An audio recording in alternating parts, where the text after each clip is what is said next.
নিয়ে কি ভাবছেন? উনি বললেন যে ওনাদের কাছে সরকারিভাবে কোনো তথ্য নেই, ওনাদের যে নিরাপত্তার অধীন আছে সেই দিয়েই নিরাপত্তা চলছে। কিন্তু আমরা মনে করি এটা শুধুমাত্র কলেজের দায়িত্ব না, আমাদের রাজ্যের সরকারকে, রাজ্যের পুলিশ প্রশাসনকে দায়িত্ব গ্রহণ করতে হবে।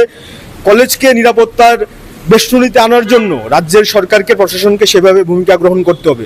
এই হোস্টেলের কোনো সীমানা নেই, কোনো বাউন্ডারি নেই। তাহলে একটা মেয়েদের হোস্টেল, সে হোস্টেলের মানে কি? হোস্টেলের মধ্যে যদি কোনো বাউন্ডারি না থাকে, আমরা যখন ওনাকে প্রশ্নগুলো করলাম উনিও আমাদের সাথে সহমত পোষণ করলেন এবং উনিও একইভাবে এটা বললেন যে ওনাদেরও রাজ্যের প্রশাসন বা পুলিশ প্রশাসনের উপর ভরসা আমাদের মতোই। ওনারা ভরসা করতে পারছেন না যে পুলিশ দিয়ে যিনি আসামি বা যারা আসামি তাদেরকে গ্রেপ্তার করা সম্ভব হবে কিনা। আমরা ওনার কাছে দাবি করেছি এই বিষয় নিয়ে কোনোভাবে যদি নিরাপত্তার বিষয় নিয়ে পুলিশ অন্তত সদর্থক ভূমিকা না গ্রহণ করে, আমাদের রাজ্যের মুখ্যমন্ত্রী হচ্ছে আমাদের স্বাস্থ্যমন্ত্রী, কিন্তু ওনারও কোনো হেলদুল নেই। এখন পর্যন্ত উনি এই বিষয়ে কোনো মুখ খুললেন না। যিনি সব বিষয় বলে থাকেন, অদ্ভুত অদ্ভুত প্রশ্নপত্র ওনার সামনে তুলে আসে, কিন্তু এই বিষয়ে ওনার এখন পর্যন্ত কোনো কথা আমরা শুনতে পেলাম না।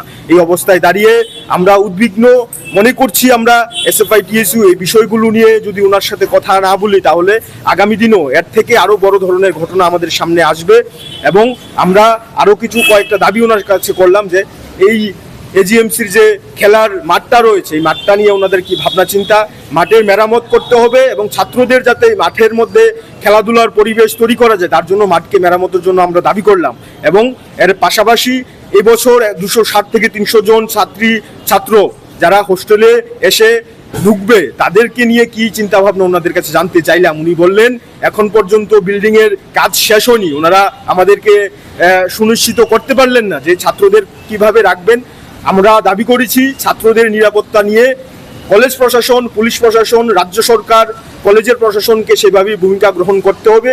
যদি এই ভূমিকা গ্রহণে কোনো রকমের গাফিলতি দেখা যায়, আমরা ভারতের ছাত্র ফেডারেশন এবং উপজাতি ছাত্র ইউনিয়ন আমরা শুধুমাত্র ডেপুটেশনের মধ্যে সীমাবদ্ধ থাকবো না।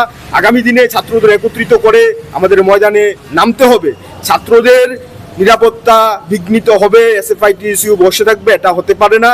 ছাত্রদের জন্য আমাদের যতটুকু নিচে যাওয়া প্রয়োজন, ছাত্রদের নিয়ে কাজ করা প্রয়োজন, ছাত্রদের নিরাপত্তার জন্য আমরা সেভাবেই কাজ করব এবং সেই কাজ আরও দ্রুত গতিতে আমরা এগিয়ে নিয়ে যাব। আজকে এই ডেপুটেশন কে উপস্থিত হয়েছে?